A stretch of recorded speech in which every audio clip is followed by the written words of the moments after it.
Home entertainment से आपकी बाजार आपकी दुकान में आ गया। आपका नाम जो है सलमान अहमद। सलमान अहमद, आप कहाँ से हैं? फ्रेंड्स के साथ आए हैं, खुद आए हैं या मैं थोड़ी सी इंट्रप्शन के लिए माजरत चाहते हैं। हमारे और भी दोस्त आए हैं ना, उन्होंने भी किसी को बात नहीं नौमान भाई से बात करते हैं, थोड़ा सा वो माजरत को थोड़ा सा मैं इंटरटेनमेंट के मूड में चला गया। इनसे पूछते हैं कि अपने फ्रेंड के साथ आए हैं यहाँ पे या किसी टूरिज्म कंपनी के साथ आए हैं। तो जी जनाब, आप किसके साथ आए हैं? आप अपने फ्रेंड के साथ आए हैं तो अपनी गाड़ी पे हैं। तो आप मतलब यहाँ पर आपका सफ़र कैसा है?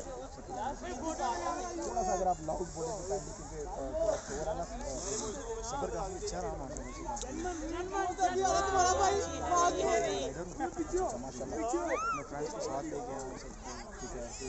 व्यू पॉइंट है, मैंने ले लो इंडिया का हिस्सा है घूमना। तो आपका फ्रेंड्स का यहाँ पे कैसा एक्सपीरियंस है? आप उन्हें लेके आए फर्स्ट टाइम या आप मतलब पहले भी वो आए हुए हैं? नहीं, फर्स्ट टाइम। अच्छा, आप फर्स्ट टाइम उनको लेके आए, उनका कैसा एक्सपीरियंस है? आप देखने वाले नाज़रीन को क्या मैसेज देना चाहेंगे प्लेस के बारे में? प्लेस बहुत अच्छा है, आप आएँ फैमिली के साथ, दोस्तों यारों को लेके आएँ। अच्छा नुमान भाई, आप माशाल्लाह मुझे पढ़े लिखे लग रहे हैं, चैनल भी आपका ठीक